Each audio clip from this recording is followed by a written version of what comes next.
He thought power meant immunity. He was about to learn otherwise. Maya felt the tray before she heard it. The plastic clatter against the linoleum reverberated up for her palms, the small sound of a chaos that would detonate into everything that followed.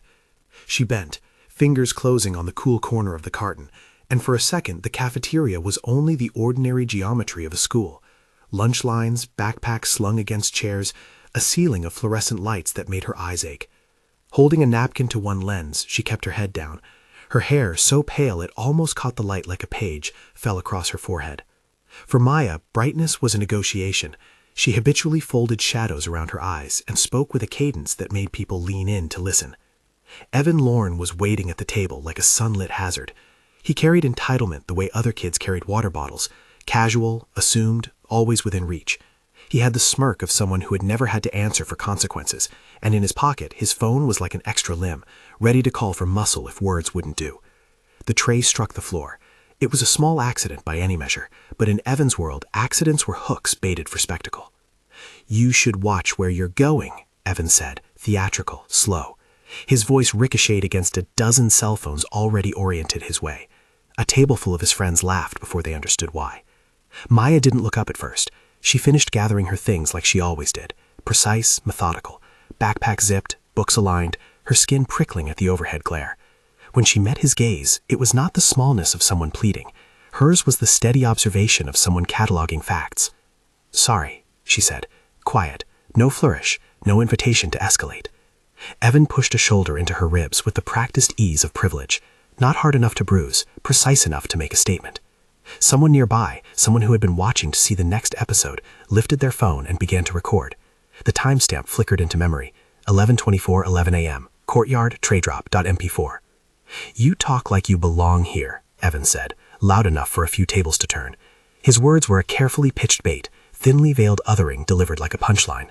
Maya felt that familiar small animal recoil inside her chest, the reflex to minimize, to disappear. Instead, she held her balance. Her mouth found the sentence she had practiced several times in mirror light and email drafts. Her presence was not a negotiation. He smirked and shoved again, this time with the reckless fruit of an audience. Books slid, a notebook splayed open, a pencil rolled away like a small accusation. Phones multiplied, left, right, behind. Faces shifted into lenses. The cafeteria contracted to the distance from Evan's fist to Maya's shoulder. When he stepped back, he didn't walk away. He dialed a number with the casual confidence of a kid who knew the extra weight that would come. He wanted a scene. He wanted the badge. Officer Ray Lorn answered on the first ring. Maya felt the room tilt, the air thickening. The senior who had bumped into her had established not only a narrative, but the referee. Evan's father was a fixture in the county. Veteran officer, tales in the neighborhood of loyalty and protection, a name that opened doors and closed mouths. The senior who had shoved a girl on her first week at school walked back to his table like a hunter who had already called in the hounds. A patrol car rolled into the school lot within 10 minutes. It was the kind of punctuality that spoke of private lines, of calls from a screen at a kitchen table, rather than the time-consuming math of dispatch protocol. Students craned to see through the cafeteria windows, because you watch authority like you watch storms. Ray Lorn's uniform fit the way a costume might fit a man who had spent his life rehearsing his role. He moved through the double doors with a measured stride and a face set to the angle of inevitability. His badge flashed. Kids made room, because that was how adults sometimes set the physical rules in a place otherwise governed by schedules and syllabi. "What happened here?" he asked, voice low and official. Evan's story was a performance rehearsed to be believed.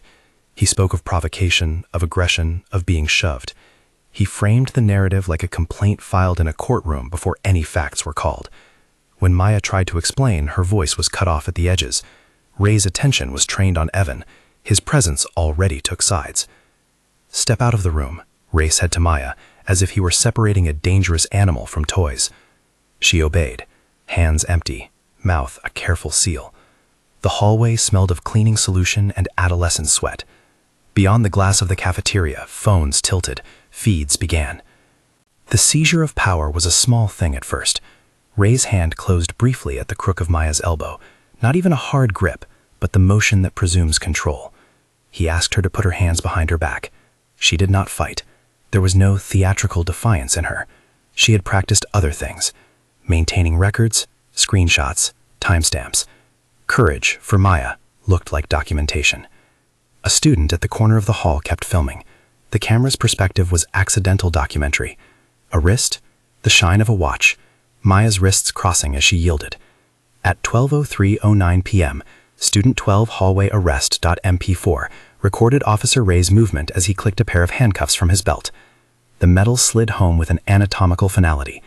There was a small red imprint at Maya's wrist where the cuff closed. Evidence of pressure. Not violence, but force nonetheless. Evan smiled, the way someone who had watched the stage lights go on smiled. Around them, people shifted, and somewhere at the back of the hall, Principal Harrison's mouth formed words that didn't get very far.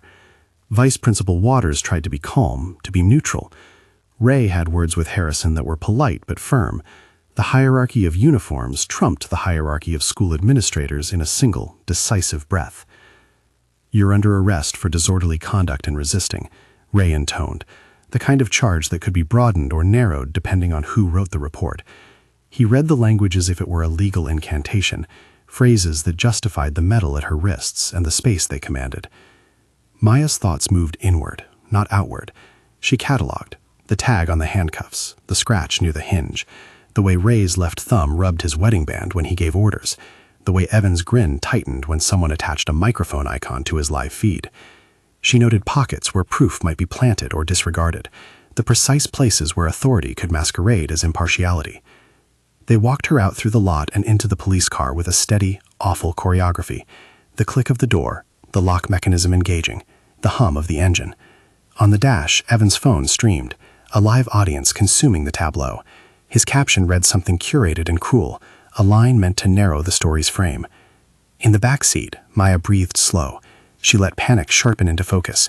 Every instinct told her to resist. She resisted the instinct. She recorded instead.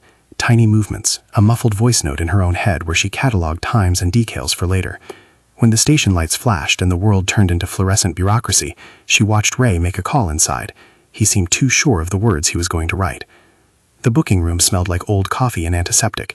Maya watched as an officer she didn't recognize, smaller, with a tired softness about his eyes, took her statement at the station. He asked questions in the blunt language of administration. Name, address, school. He wrote resisting arrest in the box and watched Ray's jaw set. They took fingerprints. They took a mugshot that later someone would crop into a viral image. The camera was clinical. The light was neutral in a way that felt complicit. No permanent mark, the station nurse said, more out of protocol than comfort. Maya smelled bleach and felt the memory of where the handcuffs had sat. It would leave a story inside her wrist for weeks. It would show up in photographs. Ray filed a report. The words on paper were the thin scaffolding of whatever power he wished to construct. Provocation, aggression, official complaint by victim. His handwriting was deliberate. He did not write officer called in by son. He did not write witnesses recording. He wrote the narrative he had power to author. When Maya called her mother, the call went to voicemail at first. Delilah Kingsley's name came with its own gravity. She was not a judge by trade. She was a high-profile civil rights attorney whose presence in a small town altered negotiations without a courtroom ever being convened. Newspaper photos caught her walking into courthouses reserved for those who took on governments. People on the other end of public conversations whispered her name like it had electricity in it. Delilah picked up in a breathless exhale, voice quiet but not surprised. "Where are you?" was not a question. It was a location check, an inventory. She arrived at the station before the formal arresting officer had finished his report, wearing a coat and the attention of someone used to being heard in rooms where witnesses were sometimes silenced. "Tell me everything," she said, and Maya recited it like a litany. The shove, the push, the call, the cuffs, the booking, the red mark. Her mother's face, through the phone's speaker in the gray room, was not a figure of theatrical indignation. She sounded like the lawyer who could see the trajectories of evidence in the smallest gestures. Delilah had the look of someone who had made a career out of turning inconvenient facts into standing orders. She moved fast, more method than fury, requesting to see the arrest report, to speak with the officers who had processed Maya. The department's lobby felt suddenly smaller, like a stage with back doors that Delilah already knew the hallways to. Inside the waiting area, a camera's blue light blinked behind tinted glass. Public access news feeds had already spun the ear of the story into a headline.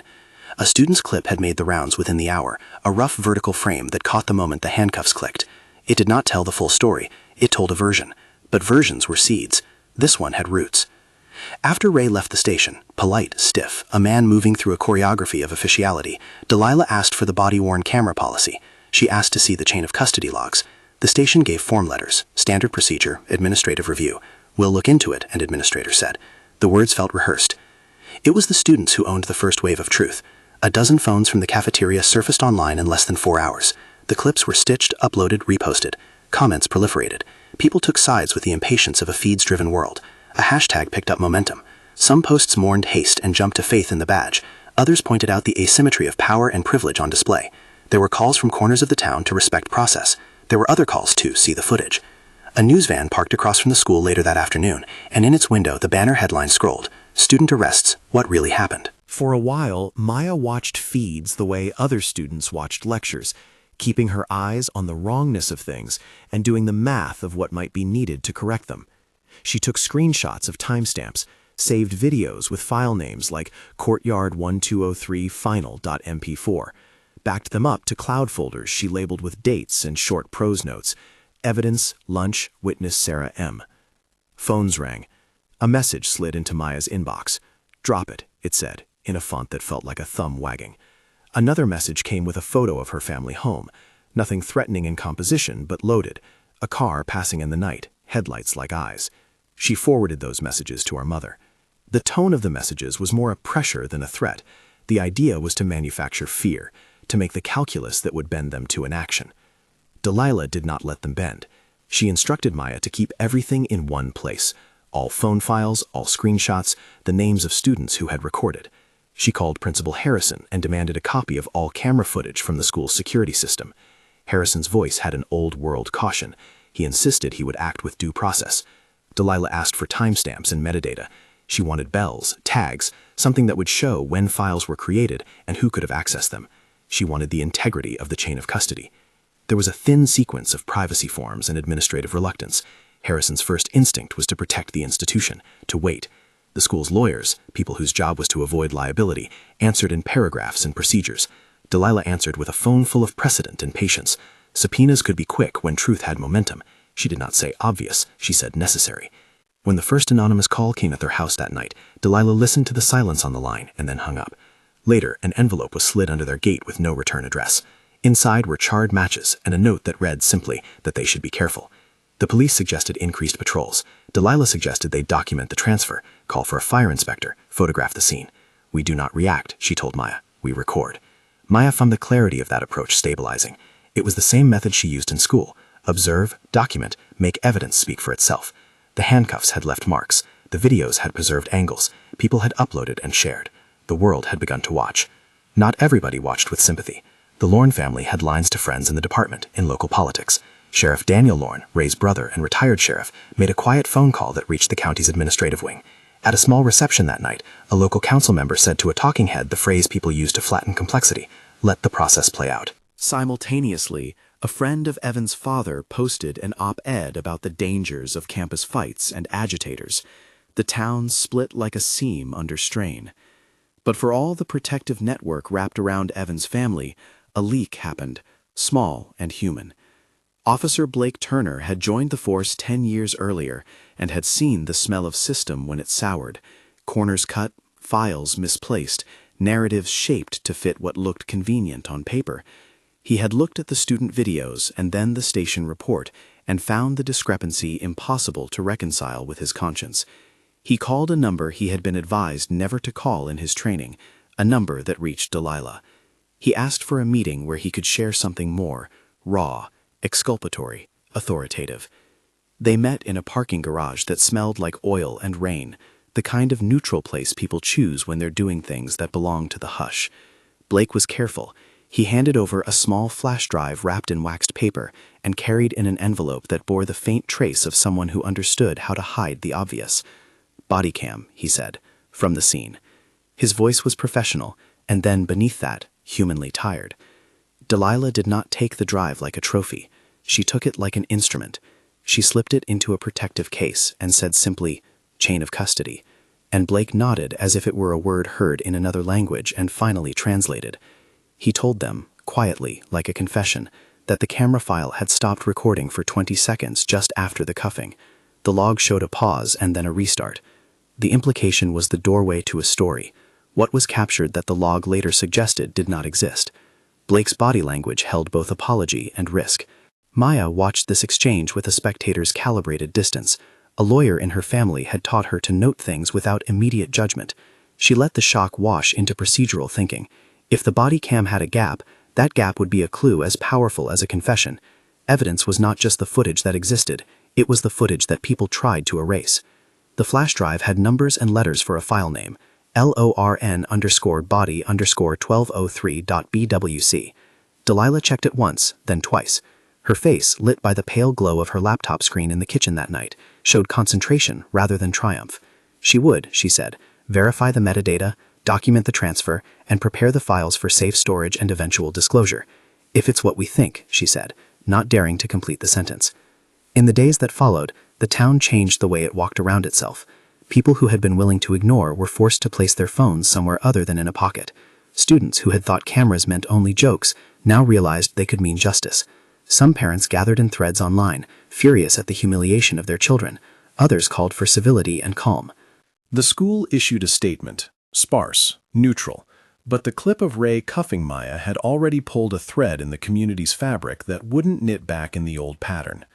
The first direct intimidation arrived in the form of a sedan that began to follow Delilah's SUV on her morning commute. Maya noticed it the second time, an obvious, slow-moving car that kept the same distance. It was not violent. It was the domestic sort of surveillance that felt invasive because it implied someone wanted them to feel watched. Maya took pictures, logged the license plate, and sent them to a private cloud folder labeled with a date and time. Delilah filed a report and asked for increased patrols. The officer who took the report wrote down the details and promised to check the neighborhood camera feeds. That night, someone scraped the side of the family's garage door with a blunt metal object and left a single new mark, a shallow scar across paint. Nothing more. It was intimidation by way of small vandalism, a proclamation of presence. Delilah photographed the damage, forwarded both images and the earlier envelope and the sedan plate to the detectives on duty. She backed up each file to 2 separate drives and printed a copy. She was methodical in her defiance. Local news began to assign a framing. The Lorn family spokesperson spoke of the officer's commitment and propriety. The defense of Ray was predictable in its advocates, talk radio hosts, a handful of concerned citizens who read into loyalty as a clarion call. On the other side, a burgeoning movement at the high school started to gather. Students who had been silent now embroidered their backpacks with little signs.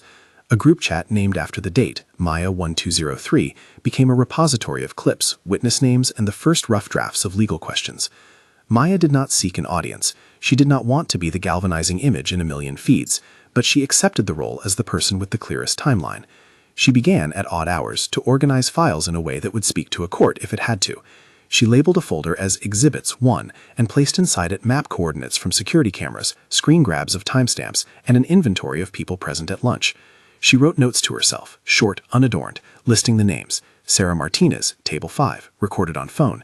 James Ellis, witness, saw push. Coach Rivera was in cafeteria corridor. Evan's friends, list of profiles. Her handwriting was precise because she had to be. Not every kid who had filmed wanted to be public. Fear, inexpensive to create. Protection, costly. Some students came forward with statements at the insistence of their parents. Others retreated under pressure. Maya respected that. She wrote to them privately. If you save the clip, send it to this folder. We'll anonymize it for now. It was the reach of someone who had turned method into courage. She wielded tools rather than rhetoric. Inside the precinct, Ray's report found company with glowing references and character notes from colleagues who vouched for a history of service. The sheriff's office noted the complaint and circulated memos that suggested the matter would be handled administratively. That was exactly the kind of comfortable phrase that could stall an inquiry. But administrative language had limits in a world of files. Blake Turner, the officer who had handed over that fragile flash drive, had not simply acted because of conscience. He had acted because he could see the possibility of an alternate record. He had seen the camera's log and the physical file and noticed discrepancies that suggested tampering, the sort of forensic mark that appears when someone edits a digital stream. He wanted those eyes on it. He had opted to step outside the closed ranks. Delilah pushed for formalism. "We will not outpace the law," she told Maya one night while they sat at the kitchen table, surrounded by devices and stacks of timestamps. "But we will make the law work for us. We are going to do this the way that leaves no room for manufactured doubt." Her voice was steady. Maya could see the legal chessboard in the way her mother spoke, each move anticipating the counter. A plan began to unspool, collect everything: student footage, security cameras, the body cam file, the station's own logs, prepare a FOIA request where possible, ready subpoenas where necessary, line up witness statements, preserve the chain of custody. Each step was a thread in a rope they would use to pull truth into light. One early risk presented itself in an anonymous voicemail left on the family line. A stranger's throat, a single sentence. "Drop it," said the voice. The county detective assigned to the case listened and then recorded it as an example. It would be evidence that a campaign of intimidation was active. It would also be the first formal notation of a pattern, the administrative map from harassment to threat. Maya's world narrowed in the middle of this slow-motion escalation. School corridors, once a map of routes and lockers, had become provenance for footage. At home, the garage's new scratch lived on their camera roll. At night, she practiced the calm speech she knew would eventually be required. Clear, factual, stripped of rhetorical flourish. She picturized the moments she would need to recall. The exact timing of the shove, Ray's words when he placed the cuffs, the red crescent left on her wrist. She knew, as much as any person could know another person, that power could be countered by a well-maintained record. Then, 3 days after the arrest, late in a kitchen lit by a lamp and the small blue light of a laptop, Delilah slid the flash drive into the reader. It clicked into place with the same decisive sound a judge's gavel makes in a courtroom. Small, final, impossible to take back. Maya watched over her mother's shoulder as files populated the screen. Some were small, JPEGs, screenshots, quick phone clips. One file name stood out like an address: Lorn Body 1203.bwc. Delilah opened it. A timestamp burned across the corner of the footage: 12:03:00 p.m. A view from the officer's chest, hands on a uniform, the cafeteria a blur of motion in the background. The camera's microphone caught the murmur of a crowd and the clink of cutlery. For a heart-stopping second, Maya calculated the coordinates that matched her own memory of the shove. The file ran. Ray's point of view moved across a scene and settled where all eyes had settled: Maya and Evan and a dozen phones. The handcuffs came into view. There was the start of official action. Then, before the click of metal and the red imprint on her wrist, the file blanked. For 20 seconds, the footage showed only static and a saturated smear of light, then resumed. The audio during those missing moments was not present. The log later would register a pause. Delilah slowed the footage. She did not speak. There was a cool tilt to her face as she scrubbed the timeline back, frame by frame. The absence was as undeniable as presence. It made a negative space that suggested intention or error, depending on what the rest of the evidence said. Blake had told the truth. Maya felt something like a pulse of vindication and also a new terror. If someone had cut the footage, that was itself proof of tampering and admission by action. If it was a technical fault, then the station's logs would show it. If Ray had purposely turned off a recorder, the question would be why the rest of the story did not end there. Delilah saved copies, created checksums, noted the file's metadata, how long it had existed, which device had accessed it, who had moved it. She wrote the data down in a ledger she would later call Exhibit A. "We have to authenticate this," she said finally, not speaking to Maya so much as to the empty kitchen. "We will need a forensics lab, a signed chain of custody, the officer's duty roster." Her calendar was already in motion. Outside, the town's evening breathed on the story in the form of murmurs and shared links. Inside, behind the glow of screens and stacks of evidence, a different kind of pressure unfolded. They had, in one flash drive, a fragment that might prove the story true or might provoke a whole new set of battles. Delilah looked at Maya and for the first time that week let a tired softness show. "You did the right thing," she said. "You recorded it. You kept receipts. That's what will protect you, not anything else." Her tone carried the kind of patience that had argued in courtrooms and against institutional inertia. Maya felt the roots of a long fight begin to coil. Outside, someone close to Evan posted a fresh clip, packed with spin, clipped to fit a short attention span. The comments churned, some with outrage at the arrest, others with quick, instinctual defense of the badge. The public had formed its own fast-moving court of opinion. Evidence would have to move slower and more carefully than the memes. Inside the torrent, Maya found a small, stubborn steadiness. She was the person who had been shoved. She had the recordings. She had a mother who could turn evidence into motion. She had students who had saved files and who, in pockets, were willing to step forward. The arc of the story had begun. It had not, in any meaningful way, concluded. At 2:18 a.m., while the world settled into its divided sleep, Maya made one last entry in the folder she'd started. She typed the time, the names, the file list. She wrote simply, "Do not delete. maintain copies, chain everything. Then she logged off and watched Delilah shut down the laptop with the quiet click of someone who had seen worse and had learned the work of making consequence follow conduct. They had the footage, they had the gap, they had the will to document, but they did not yet have the hearing room, the subpoena, or the panel that would later convene. They had the first strike of intimidation, the sedan, the scraped garage. They had the brittle public tides on either side. Outside, headlights cut through a rain that had started up again, as if the weather itself needed to rinse the town in private. Inside, the flash drive sat in a small protective case on the counter, like a detonation device waiting to be set on public record.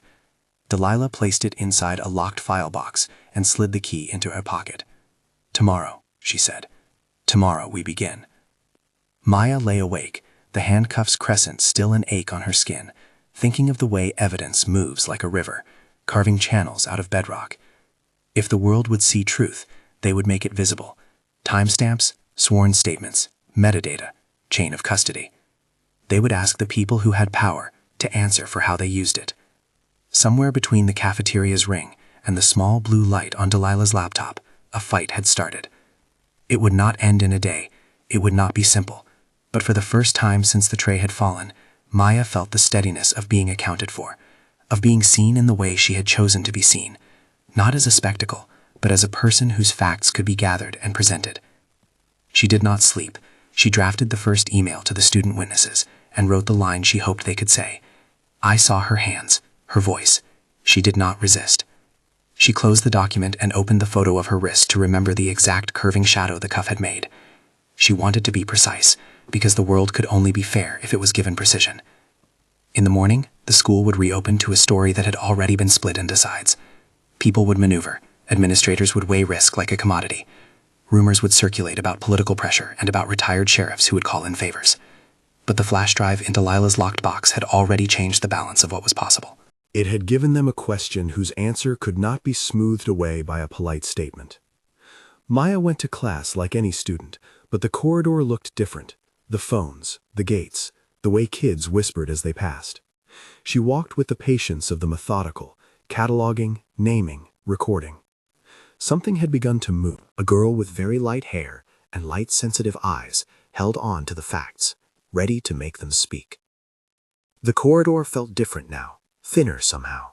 Every locker a witness, every phone a possible recorder. Maya moved through it with the same practiced smallness, but inside she kept a ledger of times, cameras and angles, and when to push for what. The first week after the arrest slowed into a regimen of careful steps. Delilah made calls that sounded like the opening moves of a case file. Maya took the minutes and turned them into exhibits. They worked at the kitchen table until late, piling copies, printing metadata, naming each file with the kind of clarity that would be legible to a stranger in a courtroom. Delilah began with the small forms, a formal request for the school's security footage, sent by certified mail, written demands to the police department for body-worn camera logs and the station's own digital access records, a preliminary demand letter to the county outlining a pattern of interference and the potential for evidence tampering. The letter was calm and precise. It was also a signal. She would not be deflected by institutional language or a practiced silence. Principal Harrison answered with the posture institutions take when they think weight can bury inconvenience.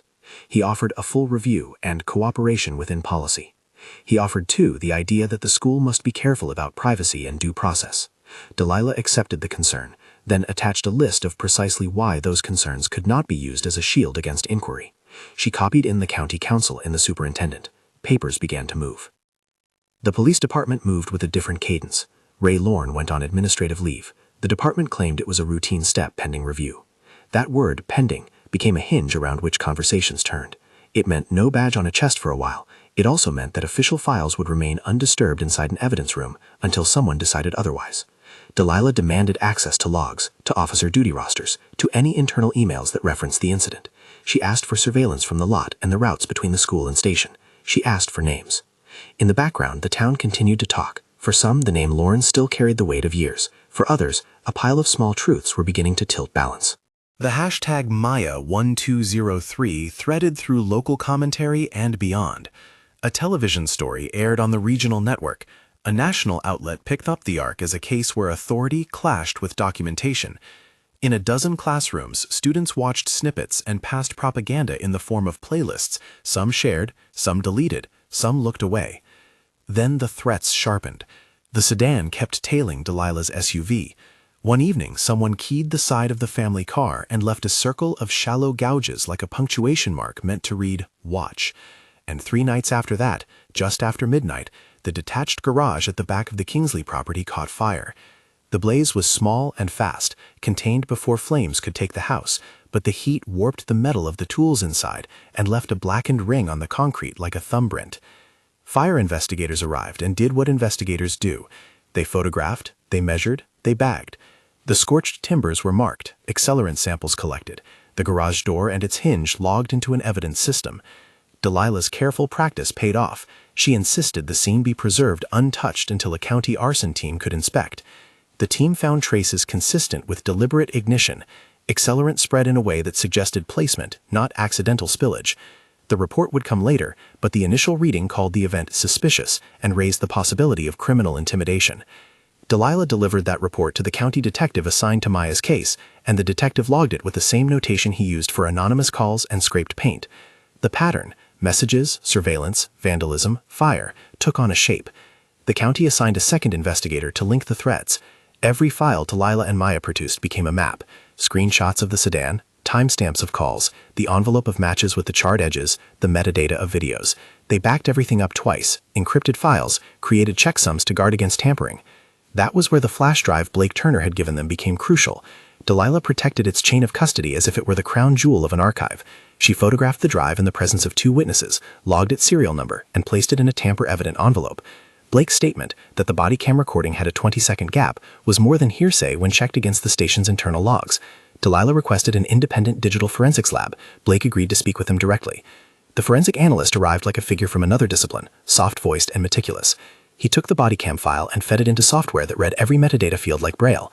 He produced a report that pinked a bruise where someone might bleach it away. The file's headers showed an edit flag inconsistent with a camera malfunction. According to the data, the camera had been stopped, then manually restarted, and the log recorded a user ID that did not match any routine system process. The analyst called it anomalous user intervention. The language was technical and careful, but the implication was simple. Someone had controlled the flow of what that camera recorded. Delilah filed the forensics report with the county. She filed a motion requesting an administrative misconduct hearing with the department and a simultaneous civil subpoena seeking, among other things, emails and internal communications involving Ray Lorn and the county sheriff's office. She was not the kind of lawyer who expected instantaneous results. She was instead the kind who built what would be indisputable when it was time. That time arrived in a room that looked like every other place where rules are checked against reputation. Fluorescent lights, a dais, a panel of 3 hearing officers appointed by the County Oversight Committee. A press table sat in rows behind a glass partition, spaces reserved for Delilah's office and for the county counsel, who had to maintain the appearance of impartiality. Ray Lorn requested counsel.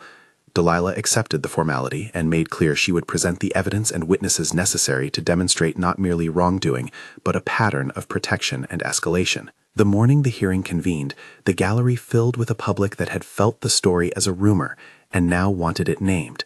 Students arrived wearing small pinned ribbons, white on one side, pale blue on the other, an understated emblem to mark solidarity without spectacle.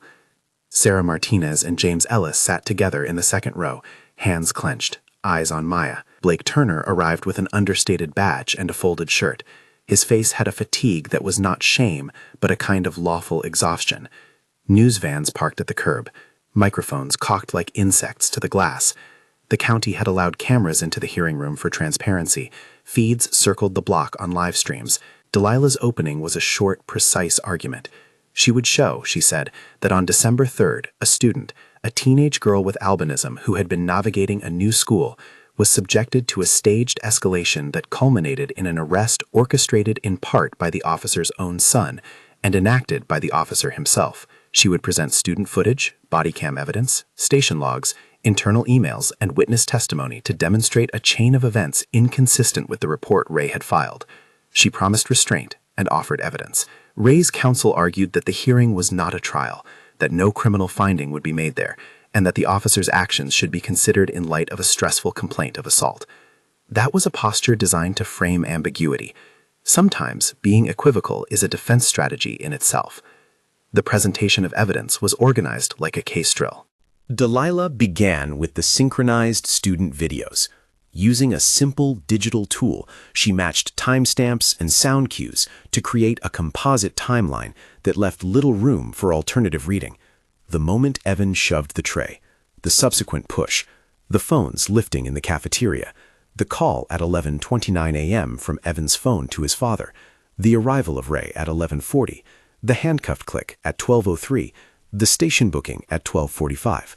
The composite stitched different perspectives into a single narrative arc. The room watched a dozen small vertical frames converge into a single truth. Next came the body cam file. Delilah played the footage, then stopped at frame-by-frame speed and pointed at the 20-second blank.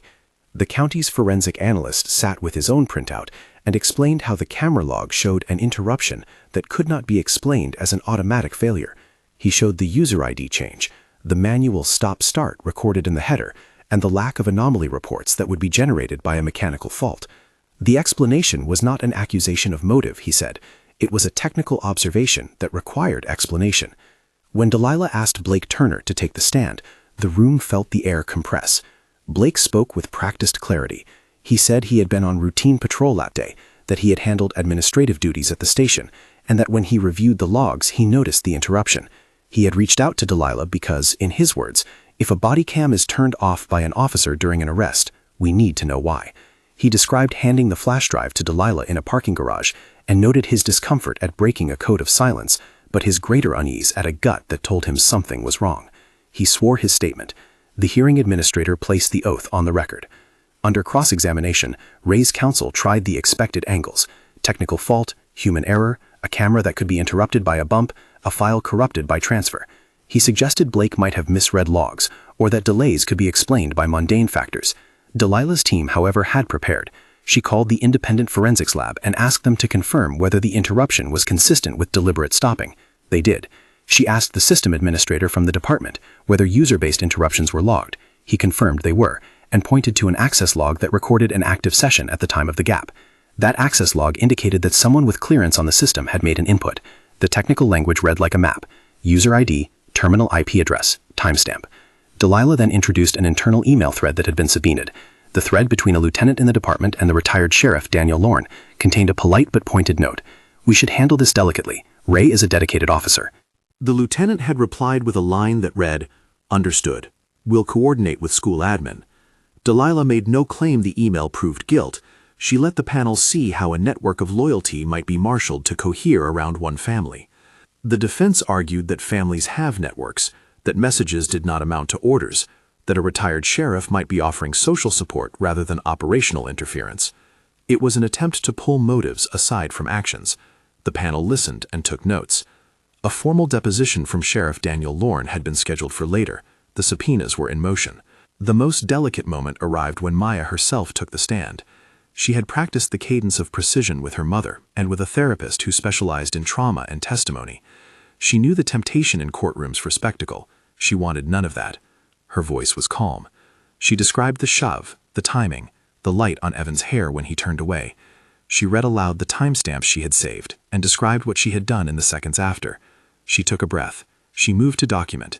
She stepped back when asked. She did not resist. She showed in crisp sentences where the handcuffs had sat and what she remembered of the way Ray had spoken as he made the arrest. She pointed to the composite video and confirmed that the frames matched what she remembered. Ray's counsel tried to rattle her with rhetorical moves, suggesting emotions could color perception, suggesting a teenager might misremember. He brought up Evan's version that she had been the aggressor, that she had provoked a reaction. Maya did not rise to provocation. Instead, she offered the facts she knew in a way designed to be verifiable: times, names, phone files, witness placements. When she acknowledged fear, she did so by naming it plainly. She felt watched, she felt small, she had waited to see whether authority would protect or punish. Her testimony landed less in melodrama and more in specificity, and for many in the room it was an act of rare power. Other students gave short statements. Sarah Martinez described the sequence she had recorded and the way Evan had acted as if he expected a response that would produce spectacle. James Ellis testified he had not seen resistance from Maya. Coach Rivera confirmed he had been in the corridor and had observed the encounter. Several witnesses who had initially been reluctant to go public, parents who had feared retribution, came forward, under oath, and affirmed that their children had recorded and saved footage. Each sworn statement added weight to the physical evidence. The prosecution, county counsel, whose presence turned the hearing into more than an administrative review, called an arson investigator to detail the garage fire. He described the presence of accelerant and the timing consistent with an intent to intimidate without directly harm, an escalation short of bodily assault, but nonetheless criminal in tone. He spoke of linked incidents in other jurisdictions where intimidation began as small acts and escalated. The arson investigator made no claim as to who had set the fire. He said only what the physical evidence suggested. Delilah allowed the caution to be recorded, and the investigator to make clear that the fire had no immediate connection to the department, only to the political climate that surrounded the family. As the day stretched, the defense attempted to shift the narrative by calling character witnesses for Ray, prior commendations, letters from community members who spoke of his service and his dedication. These were not false things, they were part of the full picture. Delilah did not seek to erase them. Instead, she invited the panel to consider whether a history of service insulated a person against accountability when a reasonable, documented complaint arose. In a strategic move late in the proceedings, Delilah played the body cam footage but overlaid the student-driven composite timeline she had prepared. With both pieces visible, it was harder to imagine the pause as mere technical error. The panel called for a brief recess to consider the forensic testimony. There was the procedural hush that heralds deliberation. Papers shuffled, pens clicked. A public who had tried to keep quiet now made sounds like small tumults as they awaited the panel's reading. The decision, when it came, was precise. The panel found probable cause for misconduct consistent with abuse of authority. The officer's decision to arrest a student in that context had not been adequately supported by the objective record, and the body cam interruption constituted a serious failure of protocol. The panel recommended termination of employment and referred the case to the district attorney for possible criminal investigation. They recommended further that Evan Lorn be considered for disciplinary action within the school district, including a process to consider expulsion for his role in instigating the incident. They issued subpoenas to the retired sheriff for any communications with department personnel regarding the case's handling. Delilah listened to the findings as if she were absorbing a verdict that had been earned rather than gifted. Maya, in the gallery, felt a slow unspooling of the pressure she'd been holding. It was not vindictive satisfaction. It was the recognition that a system had, haltingly, used its own procedures to check an abuse of power. Outside, the press camera crews flashed lights like sudden weather. Ray Lorn's lawyers announced an intention to appeal the administrative decision. They framed the panel's findings as procedural errors and vowed to defend their client vigorously in the criminal referral.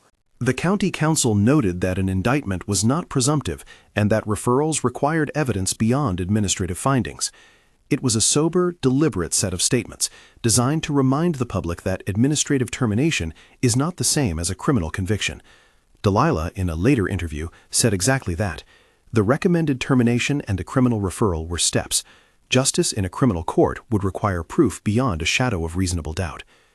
Within the school, news of the panel's decision rippled outward. The principal, Chastand, issued a statement pledging to review policies around on-campus police involvement and to institute training for staff on how to de-escalate incidents without immediately calling law enforcement. The superintendent announced an audit of partnerships between the district and law enforcement agencies. Students who had once feared speaking now wore pins and distributed flyers outlining rights during police encounters. A student-organized forum on campus brought in civil rights groups, legal aid representatives, and counselors to discuss student safety and the role of documentation. Evan's parents withdrew him from some public appearances while the district moved forward on disciplinary processes. The social pressure there was palpable. The retired sheriff received his subpoenas and for the first time in the public record was asked to explain why a loose network of calls had been made in the days after the arrest. His lawyers counseled a careful public posture. There were murmurings about political consequences. The sheriff's small local political consortium began to feel the draft that comes with public scrutiny. But the aftermath also included darker threats. A neighbor reported a suspicious person leaning by the Kingsley property date late one night. An anonymous envelope with a different set of matches arrived with a note that read, "Not in threat but in menace. We know how to make things burn." Delilah logged the notes, passed them to the detective, and backed up the files. She did not exaggerate the risk, she cataloged it. Internally, Delilah and Maya spoke often about the cost of being visible. Sometimes doing what is right draws attention in ways you never ask for, Delilah told her daughter gently one night as they sat with coffee and a stack of printed exhibits, evidence boxes open like passive animals around them. But hiding is not a plan, it's a surrender. Maya, who had become used to the ledger of things, nodded. She had lost sleep. She had gained a strange kind of public presence. She still lived with the shadow of panic some nights, but the practical steps she had taken, saving files, preserving originals, labeling every copy, had become her defense. A quieter chapter of the story unfolded in meetings with school counselors and community leaders who wanted to address systemic concerns, how schools manage interactions with law enforcement, how administrators handle reports of bullying, and how the rights of marginalized students, those who stand out because of their appearance, their ethnicity, their privacy, might be protected without turning campuses into places of permanent surveillance. Delilah accepted invitations to a roundtable and spoke not as a crusader, but as someone who had to work with institutions to produce change, policy templates, chain of custody guidelines for school cameras, training modules for staff. The sheriff's office, under pressure, agreed to review body cam policies and to tighten logs and accountability measures. None of these shifts was sudden. They were small procedural changes that could, over time, erect new scaffolding around old problems. In the weeks that followed, more students came forward with stories that fit a pattern of protection around the Lorn family, minor disciplinary issues that had been handled in-house rather than documented, transfers of complaint files that never appeared in a chain of custody. Each account was its own small labyrinth, some of which would never be fully explored.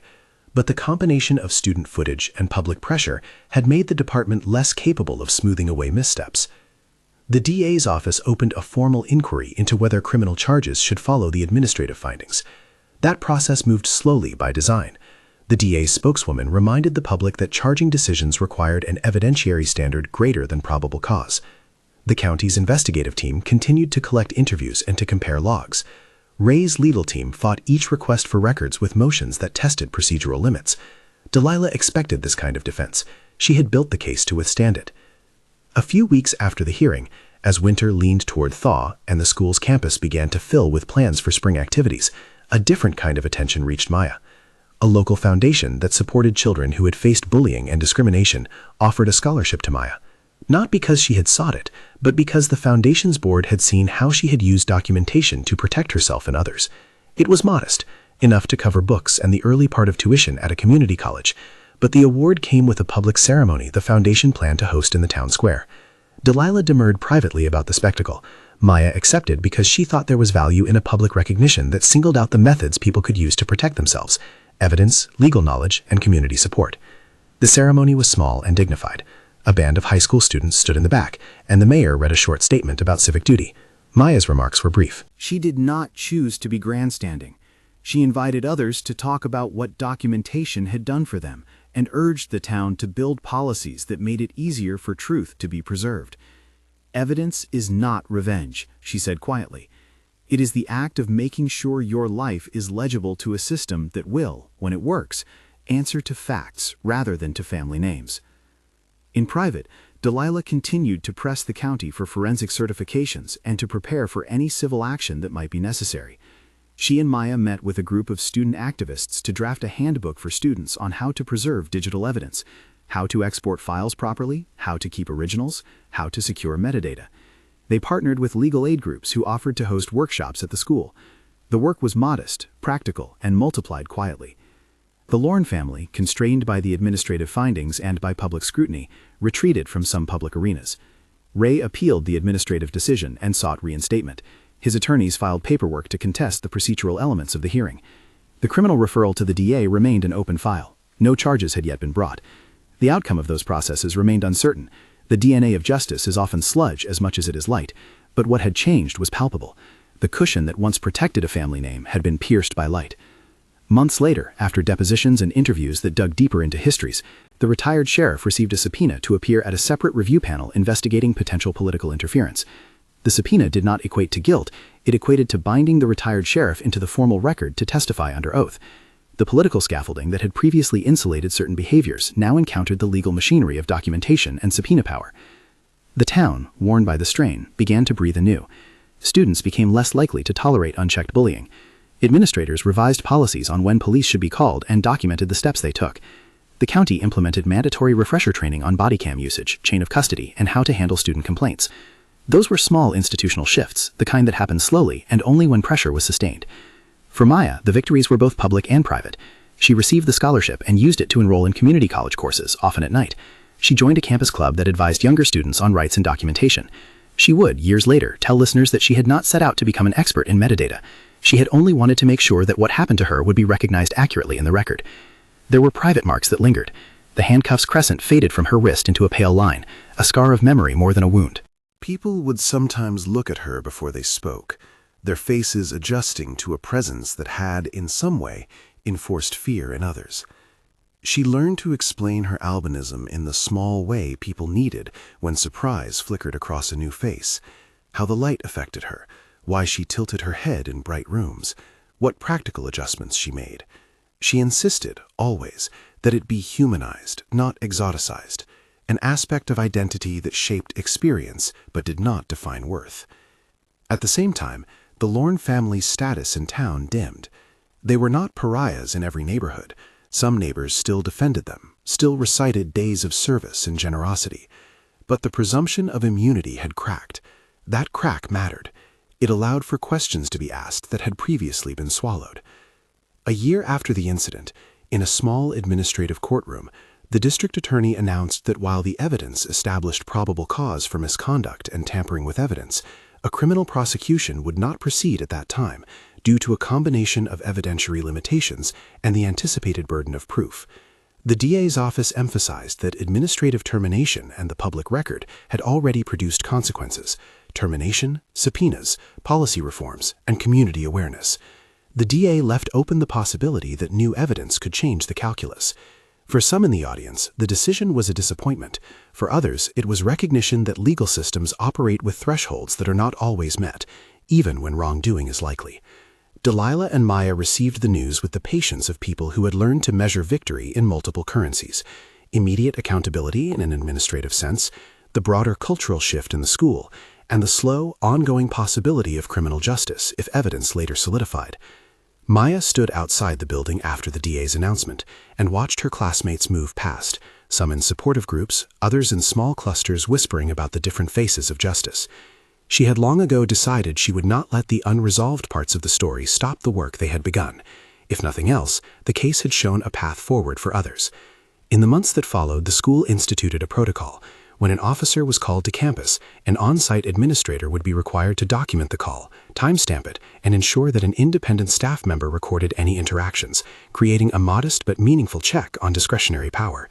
The department revised its body cam policies to reduce ambiguity about stopping and starting recordings, and a new chain of custody regimen required dual verification for any officer-initiated edits or downloads. None of these measures eliminated the past. They were intended to reduce future gaps. The community's solidarity with Maya included quiet offerings. A neighbor repaired the scarred garage with a fresh coat of paint. Volunteers helped raise funds for a small scholarship in Maya's name to support students targeted by bullying. And a local bookstore stocked a display of materials about student rights and digital evidence preservation. These were not grand monuments. They were ordinary acts of repair. At a town hall convened months later, where Delilah, school officials, and law enforcement representatives sat at a table with microphones, Maya was present as a guest speaker. She was asked to say a few words. She did.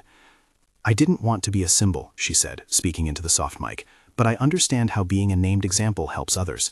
If anything good came from this, it's not me. It's the fact that people started to keep records, that students learned how to preserve files, and how to speak with words that can be verified. Evidence is not a weapon against someone's humanity. It's the means for their humanity to be recognized and protected by systems that otherwise too often defer to names." Her words were modest and practical. They did what she had always done: turn a personal violation into a public, useful plan. The applause in the hall was not thunderous. It was steady, the sound of a small town learning the work of accountability. Time moved forward in small increments. Ray Lawrence appeal processes wound through bureaucratic channels. They consumed months and then years. The public watched parts of it with varying degrees of attention. There were legal motions and procedural hearings, and sometimes the dull pause of waiting without a resolution. The arson investigation made no immediate arrests. It remained an open case with forensic leads and the occasional tip that went cold. Those unsolved elements were the part of the story that kept people honest. Accountability often arrives in fragments. What changed lived mostly in the way people behaved. Students were more likely to ask for corroboration. Administrators paused before handing a case to outside law enforcement without documentation. The local police department, chastised by the administrative finding and the public attention, made internal moves to increase transparency. These were small bricks, not a cathedral, but bricks had a way of changing landscapes when stacked over years. The last public moment of the recorded arc arrived at a quiet program held by a nonprofit that taught students digital literacy and civic rights. Maya accepted a recognition for civic courage. The plaque understated, the room of awardees modest. She spoke not as a plaintiff or a protagonist, but as someone who had learned to keep records. If you see something, she told the students in the audience, document it. If you are afraid, find someone who can help you do that. Being brave is not always dramatic. Often it is the quiet work of making sure a night's footage is saved and a voicemail is preserved. Delilah, who sat on the front row, caught her daughter's eye and nodded. The nod was small but heavy with the knowledge that some battles cost more than others, and that other battles required slow persistence. The public record remained mixed. For some, the administrative outcome and policy shifts were enough. Others wanted criminal accountability and remained impatient. For Maya, the important thing was the establishment of a readable trail, timestamps, sworn statements, forensic reports, and the willingness of a few people inside the system to speak. The story's arc, a shove, a staged escalation, an arrest, a leak, a hearing, a recommendation for termination and for criminal referral, was not, in the end, a clean narrative of righteousness versus villainy. It was a messy, human account of institutions tested and in part reformed. One evening, months after the hearing, Maya and Delilah stood on the back porch with mugs of tea. The air smelled faintly of the cedar Delilah had planted after the garage fire had been repaired. The town's lights were staccato in the distance. Maya's phone buzzed with a message, photos of a student group handing out printed instructions on how to download and preserve footage safely. Another message from James thanked her for what they were building together. Delilah squeezed Maya's shoulder. "You did what you could," she said. "You turned a wrong into a record." She did not say that everything had been fixed. She knew the limits of that language. She said the more modest truth. They'd made room for a process that could hold people to account. Maya looked at her mother and then at the sky, where clouds had thinned. She thought of the first tray falling in the cafeteria, and the way a small sound could become a whole world. She thought of all the small acts that make up responsibility: saving a clip, photographing a scene, filing a report, showing up under oath. She felt the tiredness of the year in her bones, but also a clarity that had come from the ledger she'd kept. When the town moved on, it did so with the memory of a girl who insisted on being recorded rather than refashioned into someone else's narrative. There were no dramatic reconciliations at a private dinner, no melodramatic apologies on TV. There was instead a slow accounting, policies amended, practices tightened, a family name that could no longer be invisibly shielded by the comfort of loyalty. The final public record, a press release from the school board announcing new policies, a committee report for the police department, a civil committee's recommendation for better oversight, read like the work of a community adjusting toward accountability. It was imperfect and tentative. It was also real. On the day Maya returned to campus after presenting a small workshop on evidence preservation for younger students, she walked past the cafeteria and saw something she had not expected: a new wall near the main entrance, not of stone, but of laminated cards with tips for students on safety and rights, posted by a volunteer group. It was a modest monument to small acts. She ran her hand along the edge of the cards and then joined a student circle that was planning a peer support program. Years later, when people asked Maya about the incident, she would tell them that the most important lesson was humility, that systems are slow, and that sometimes you spend more time preserving truth than enjoying victory. She would tell them also that courage had a quiet shape, an insistence on facts, and a willingness to trust process without assuming it was perfect. And when she thought of the day the flash drive clicked into the laptop and everything tilted into possibility, she felt the same mixture: a pulse of fear, a claim of agency, a patient, stubborn hope. The arc of the story had been from being shoved in a crowded room to watching a panel of strangers read a timeline and take action. It had been from private intimidation to public policy. It had been from a scar on a wrist to a community that learned to demand evidence and to make accountability procedural. In the simplest terms, the town had started to behave differently. That difference, small acts at first, multiplied: an administrator who logged calls, an officer trained to leave the camera running, students who knew how to export a file without destroying metadata.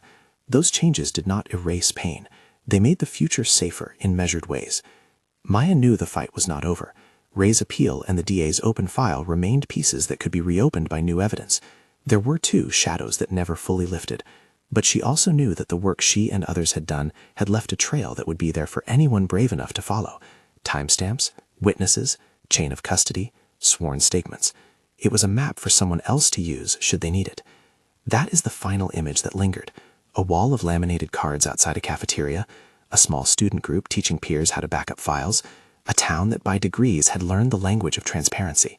Maya stood among them not as a symbol, but as a practitioner of a craft she had learned by necessity, the craft of turning a moment in justice into a record that could be read by systems meant to protect. She had done it in the ordinary ways courage often feels, by keeping a ledger, by saving the clip, by showing up under oath. If that was victory, it was imperfect and steady, the kind that arrives when institutions tilt toward accountability, when neighbors choose to repair, when policies change one clause at a time. It was enough to let a girl who had been targeted by power keep living a life that was not defined by that moment. If you believe in standing up to abusive power, like and subscribe for more stories about people who turned documentation into protection.